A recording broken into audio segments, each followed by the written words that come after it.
পারছি। ব্যাস ব্যাস হয়েছে। চলো চলো। আমরা খুব হ্যাপি জানেন, মেয়েটি খুব মিডি কিন্তু খুব এলিগেন্ট। বাচ্চাদের আপন করে নেওয়ার একটা সহজাত গুণ আছে। বলো এরম আর কোনোদিন করবে না। সরি ম্যাম, আমিও সরি।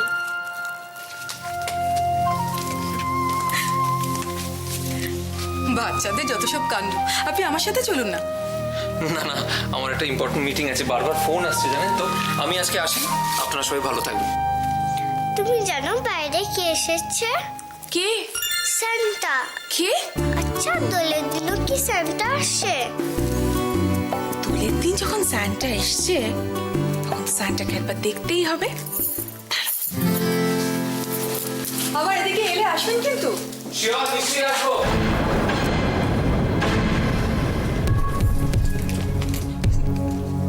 কে? আরে তোমাকে বলেছিলাম না একবার যে একটা অর্গানাইজেশন থেকে আমাদের স্কুলে গ্রান্ট আসে, উনি তাদেরই ওয়ান অফ দ্য ওনার্স। খুব জেন্টলম্যান জানো।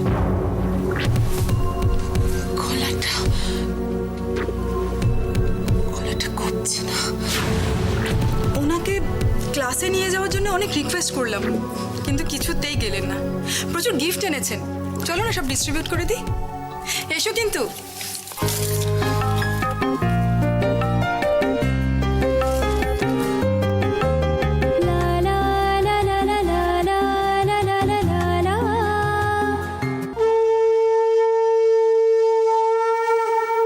কান্নাজি, জীবনে তো কখনো কিছু চাইনি তোমার কাছে, আজও চাইবো না। শুধু আমার মেয়েটার জীবনে রং ফিরিয়ে দাও কান্নাজি। মীরামা, কানাজি রং খেলতে খুব ভালোবাসেন, তাই না? বাসবেন না? জগৎ সংসারের সমস্ত রং তো তারই সৃষ্টি। প্রেম, ভালোবাসা সব তারই দান।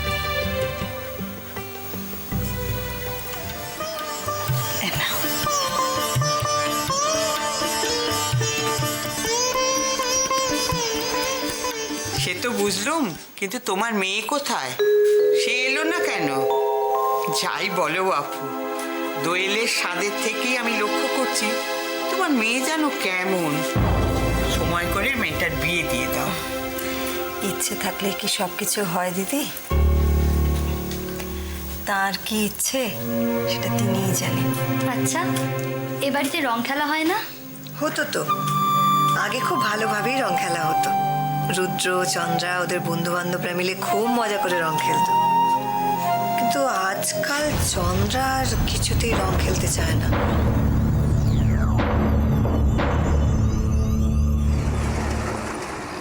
ও কি রে, সাতটারা তুই জামা কাপড়গুলো তুলে ফেলছিস কেন? যা ঝাঁ রোদ উঠেছে দেখছো না? ভেজা কাপড় থাকছে ভেজা, দেখো শুকিয়ে কাঠ হয়ে গেছে। আর এবারে দোষীগুলোকে তুমি চেনো না, এক্ষুনি নামবে রং খেলতে। বাবা, আমার স্বাদের কাপড়ে 13টা বাজিয়ে ছেড়ে দে। বাহ বাহ বাহ, কি দারুণ দেখলে বৌদি। হ্যাঁ, নিজের অভিভাবক ভুলে গেলে, এখন সব ছেলে পুলেদের দোষ। হ্যাঁ, যা বলেছো ঠাকুরপো। তবে অমনি একেবারে জোট বাঁধছে, যা বলেছে ঠাকুরপো। এই তার নয় তো কি, তার নয় তো কি, তুমি কি কম করতে নাকি? হ্যাঁ, শুধু রং, শেষমেশ তো ওই কাদা জল এইসব নিয়ে তো আমাদের একেবারে নাজেহাল করে ছেড়ে যেতে বাড়ির সকলকে। হ্যাঁ, যাও তো, দাদাই ভালো ছিলেন, কেমন ইয়ে করতেন মনে আছে দিদি? সেই যে ছোট ছোট ছোট বেলুন গুলোয় জল ভরে সুতো দিয়ে বেশ করে মুখখানা বেঁধে আমার হাতে দিয়ে বলতেন, ছোড় দেখি তোর টিপ কেমন। আমিও ধা করে দিতাম ছুঁড়ে। দিদি, একবার মনে আছে? কেন মনে থাকবে না? ছুঁড়েছি বলো। সোজা গিয়ে মায়ের গায়ে, ব্যাস তখন তো কি করবে আর ভেবে পাচ্ছে না। ছোটর অবস্থা যদি দেখতে, সে তো আমার পেছনে লুকিয়েছে। তোমার দাদা শেষ মেয়ে শেষে সমস্ত দোষ নিজের ঘাড়ে নিতে তবে মার রাগ করলো। ঠিক ঠিক, মনে আছে সব। যাই বলো তাই বলো, মা থাকতে কিরম ঝাড়া হাত পাচ্ছিলাম, আর এখন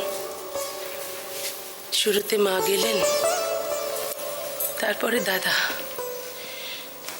আমরা কত তাড়াতাড়ি বুড়িয়ে গেলাম, তাই না দিদি? ও মা, এই দেখো এসে। বাবা, এই তুই তো ধোপ দুরস্ত কেমন করে রইলি রে? হ্যাঁ ওই দেখো, বলি রাস্তায় কি কেউ রং টং দিচ্ছে না আজকাল? আমাদের রং দিলে আমরা কি ছেড়ে দিতাম? মা গো, ধরো এটা। সব আনতে গেলি। আই আই আই, আমার গায়ে দিবি না। আমি মোটা এখন দেবো না, আমার শাড়ি ভালো, আমি পরে দেবো, আমি শাড়িটা তুলে রাখি। তোমরা কেমন আছো? কাকা, তোমার শরীর ঠিক আছে? ঠিক আছে, বেঁচে থাকো। ও কাকিমা, বাড়ির আর সবাই কোথায়? দাঁড়া, ডাকছি। না না, আসো কি? কি? ডাকতে হবে না।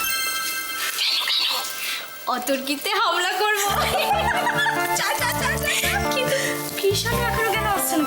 এলে আমি পাঠিয়ে দেবো, তো জানা। সব ঘরে আছে। যাক বাবা, আমি এদিকটা সামনে ফেলি, এক্ষুনি সব এমন করে আসবে না, তখন আর কিচ্ছুটি করা হবে না। উফ, এদের তো চিনি দোষী সব একেবারে।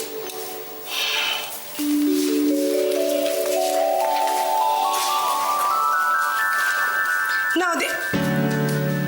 ব্যাস, অমনি পালালো। বলি পালিয়ে যাবেটা কোথায়? যাচ্ছি আমি, দাঁড়াও। রং মাখা নামে নেই। কই দেখ, দেখি দেখি এদিকে এসো।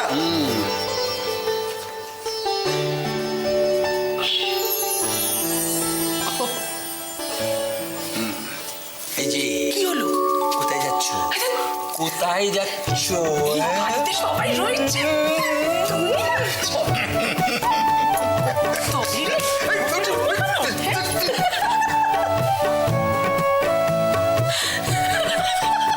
কোনো মানে হয়?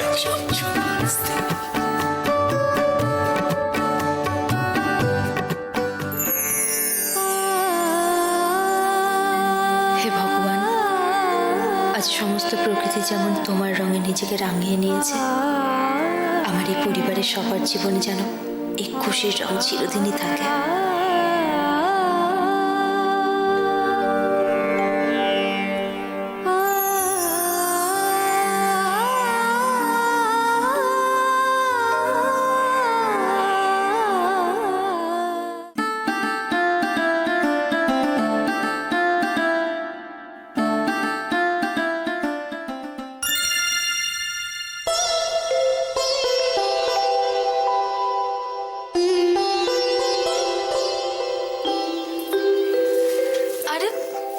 এসে গেছো?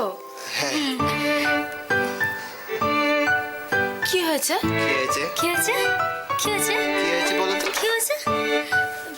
কি হয়েছে বলো তো? আর বলো না। হ্যাঁ বলে দাও না কি হয়েছে। হ্যাঁ বলি? বলি?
আজকে বৌদির কথা খুব মনে পড়ছে।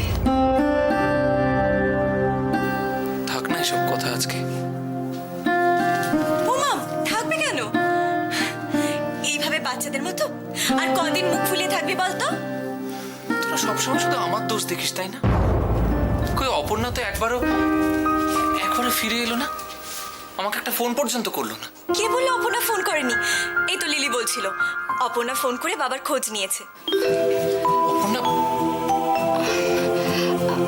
আমি ইচ্ছে করে কাউকে বলিনি দাদা ভাই। বৌদি যা করে তাতেই তো এবারে সবাই দোষ খুঁজে বেড়ায়। ওরে কি লাভ বলো তো? অন্তত আমাকে একবার বলতে পারতিস। অবশ্য শুনি বা কি করবো আমি। মানে অপর্ণা তো স্ত্রী, ওর উপর তোর কোনো অধিকার নেই। আমি বলছি ভাইয়া, তুই তুই একবার অপর্ণার কাছে যা, ওর হাতটা ধরে ওকে বল এ বাড়িতে ফিরে আসতে। তুই দেখিস ও না করতে পারবে না। কোন মুখে কি দাঁড়াবো বলতে পারিস? যে স্বামী স্ত্রীর সম্মান রক্ষা করতে পারে না, তার এটাই যোগ্য শাস্তি। আজ পূর্ণিমা,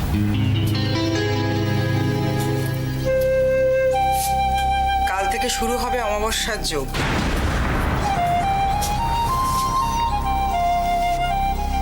পৃথিবীর সমস্ত আলোকে ধীরে ধীরে অন্ধকারে ঢেকে দেবে। হায় ঈশ্বর, তোমার কি বিচিত্র খেলা।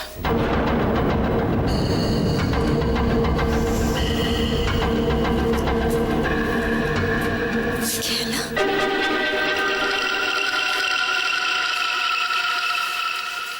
ভাইয়া, একবার কান পেতে নিজের মনের কথাটা শোন ভাইয়া। এইভাবে অপমান করে অপর্ণাকে নিজের কাছ থেকে দূরে সরিয়ে রাখিস না। দূরত্ব যত বাড়বে তত। দিদি ভাই, কটা দিন এখানে থাক, সবটা বুঝে যাবি।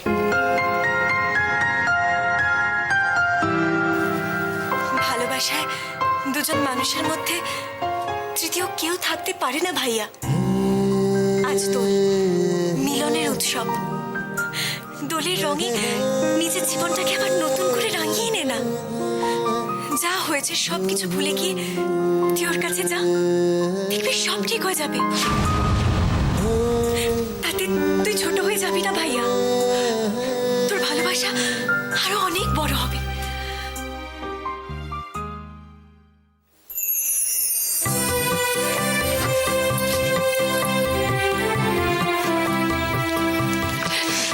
দাদা ভাই, লিলি, আজ ওকে আটকাস না, ওকে যেতে দে।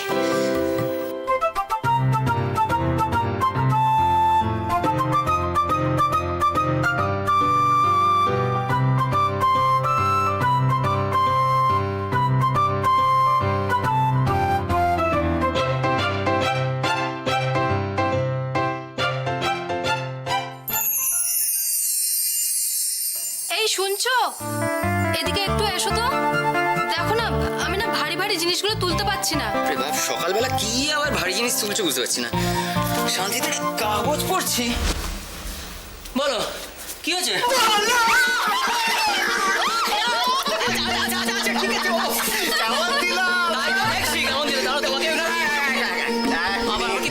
জরুরি কাজ আছে,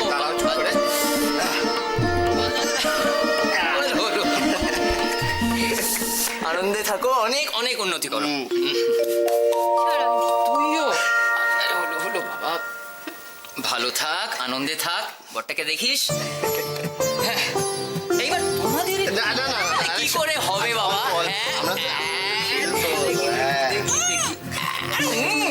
আরে শোন শোন, দরকার একটা কাজ বাকি আছে, আমিও সেটাই বলছিলাম।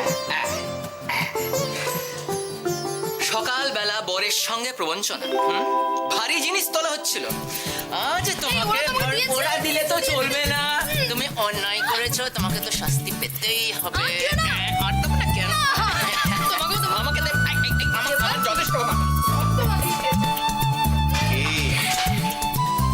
তোমাকে একটু দেবো নাকি? কেন?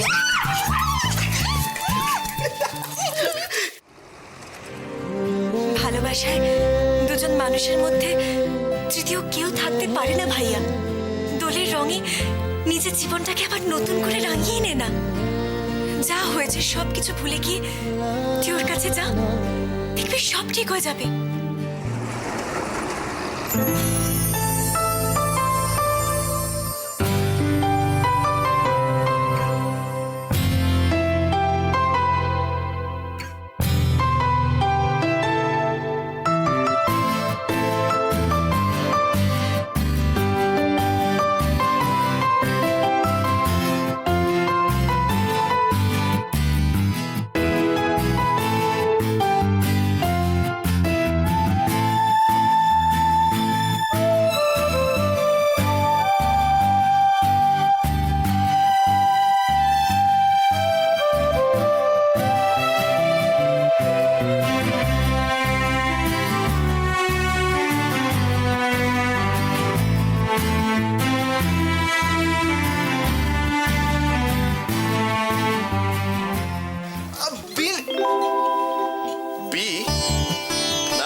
স্বপ্ন দেখছিলে বাবা? আরে কি অবস্থা, হ্যাঁ? এটা মানে ভূত। তবে তবে কৃষ্ণু, রোগা ভূত, বাংলা ভূত, কালো ভূত। না না না, কালো নয়, লাল ভূত। আর তুই কি মুদ কথা কার? বাপরে, এগুলো কিন্তু ঠিক হলো না।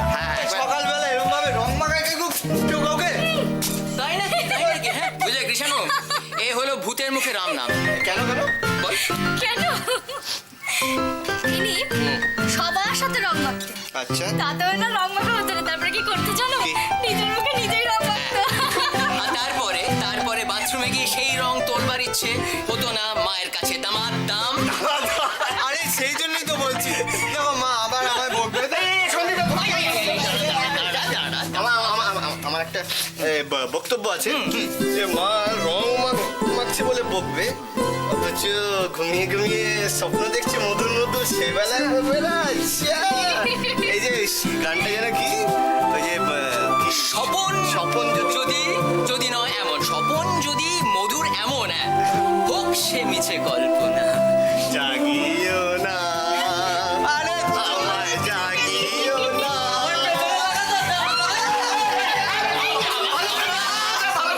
আরে কি কোথায় গেল? যা, এরকম তো কথা ছিল না।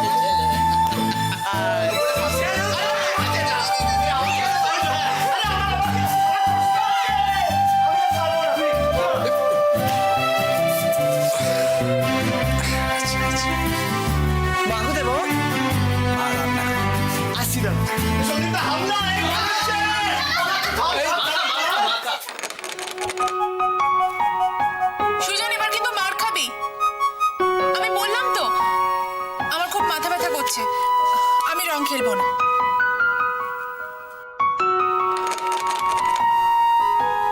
দাঁড়া, দেখাচ্ছি মজা এবার।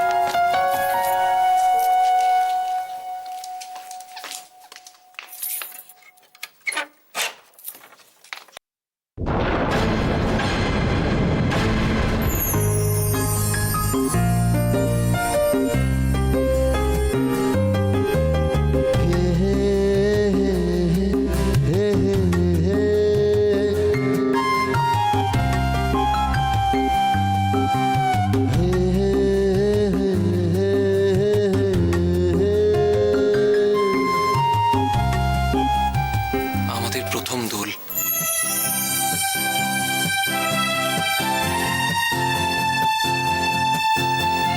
তুমি কি আজকেও আমাকে ফিরিয়ে দেবে?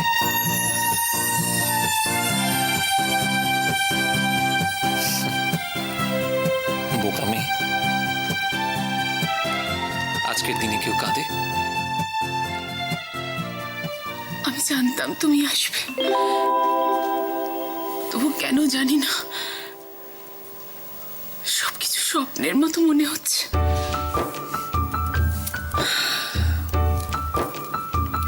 ছুঁয়ে দেখো, স্বপ্ন নয়, সব সত্যি।